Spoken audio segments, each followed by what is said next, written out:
पूरा भोजशाला परिसर जयकारों से गूंज रहा है।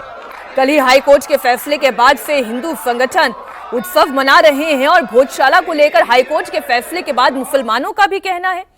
मदनी से लेकर असदुद्दीन ओवैसी तक सब भड़के हुए हैं। बड़ा सवाल यह है कि क्या भोजशाला के बाद अब काशी मथुरा संभल की बारी है? हमारे साथ इस मुद्दे पर चर्चा करने के लिए महंत नवल किशोर दास जुड़ेंगे, हमारे साथ आचार्य विक्रमादित्य जुड़ेंगे, मोहम्मद साजिद रशीदी हमारे साथ जुड़ेंगे, मौलाना साहब जुड़ेंगे, बीजेपी की ओर से शिवम त्यागी हमारे साथ जुड़ेंगे और मुमताज आलम रिजवी भी होंगे हमारे साथ। हम पूछेंगे सवाल, लेकिन सबसे पहले कुछ तस्वीरें आपको दिखा देती हूं जो भोजशाला से आ रही हैं।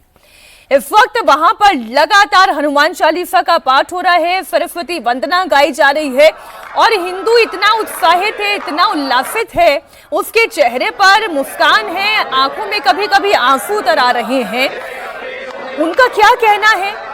हमारे संवाददाता अनुराग अमिताभ लगातार कल से जब से ये फैसला आया है वहां पर लोगों की राय दर्शकों तक पहुंचा रहे हैं।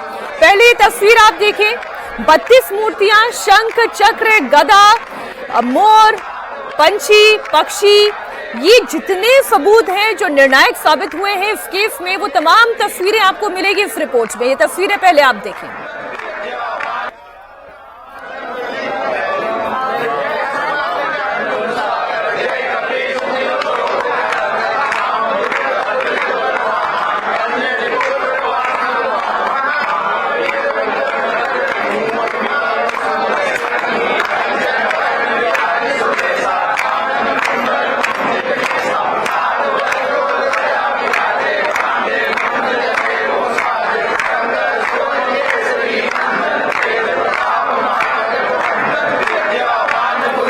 अभी तक जो व्यवस्था चल रही थी वो व्यवस्था क्या थी वो मैं आपको बता देती हूँ। भोजशाला में अभी मुसलमान हर जुमे को दोपहर 1 से 3 बजे के बीच नमाज अदा करते थे। हिंदू हर मंगलवार को सूर्योदय से सूर्यास्त के बीच में पूजा कर सकती थी। इस दौरान वो साथ में 1 या 2 फूल और चावल के कुछ दाने ले जा सकते थे। हिंदुओं को हर साल बसंत पंचमी के दिन पूजा की भी अनुमति थी, लेकिन ये विवाद तब शुरू हुआ जब बसंत पंचमी और ईद का दिन एक आ गया।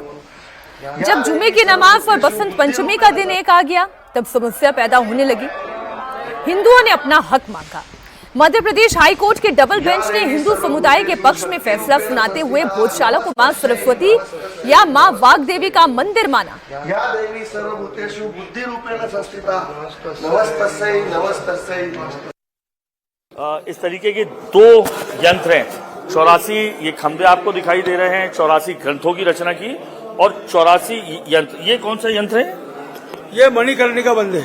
मणिकर्णिका बंद यंत्र है। बड़े ज्योतिष के ज्ञाता थे, तंत्र मंत्र के भी ज्ञाता थे। 84 इन्होंने ग्रंथ लिखे थे, तो उनमें 84 ऐसे यंत्र थे, 2 ही बचे हैं। सारे जो 84 खंबे हैं उस पे 84 यंत्र थे। हाँ, ये 2 यंत्र बचे हैं, केवल 2 यंत्र बचे हैं। दूसरा जो नाग वो है वो कहाँ पे? नागमणि बंद, ये पीछे। हाँ जी, यहाँ पर जिन्होंने लंबे समय तक यहाँ लड़ाई लड़ी है इस आंदोलन की, उसके संरक्षक हैं ये। तो अंदाजा लगाएं 84 ऐसे जो ग्रंथ हैं उनके लिए ये लगाया गया था, ये लिखा गया था।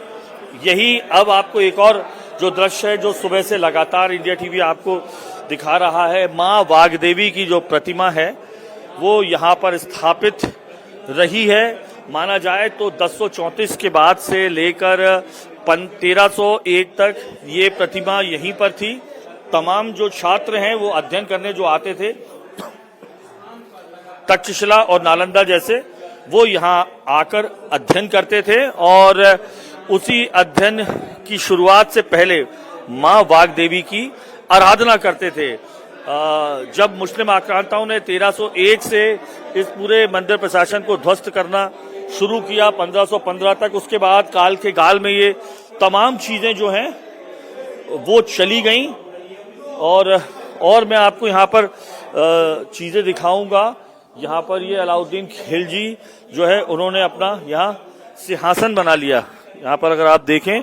लेकिन इसकी चीजें अभी भी महत्वपूर्ण जो जानकारियां हैं इसमें अभी भी यहाँ पर लगी हुई साफ तौर पर प्रतीत होगी। तो राजा भोज ने यहाँ पर, चाहे वो वास्तुकला और इंजीनियरिंग जो है यहाँ पर आप देखें, ये कमल दल किस तरीके से बना हुआ है, ये सब 10वीं शताब्दी का 1034 में ये वास्तुकला और इंजीनियरिंग पर उन्होंने एक प्रसिद्ध ग्रंथ भी लिखा था जिसमें भवन निर्माण से लेकर यंत्रों तक का वर्णन था, समरांगन सूत्रधार नाम से। इसके अलावा काव्य और रसशास्त्र पर भी बड़ा ग्रंथ श्रृंगार प्रकाश उन्होंने लिखा था। जो उन्होंने लेख जो लिखा था ग्रंथ, उसी के नाम पर इस हिस्से को सरस्वती कंठाभरण भी कहा था। आप ये तमाम अब खंबे देखें, इन सबको तोड़कर ध्वस्त करने की कोशिश की गई है। जगह जगह आपको इस तरीके से दिखाई देगा। ये कोशिश की गई है इसीलिए क्योंकि माना जाता है कि मस्जिदों में किसी भी तरीके से जो है मानव की, पशु की या पक्षी की, उसकी जो है वो तस्वीर नहीं रहती है, जिसके चलते इसे इस तरीके से ध्वस्त किया गया है।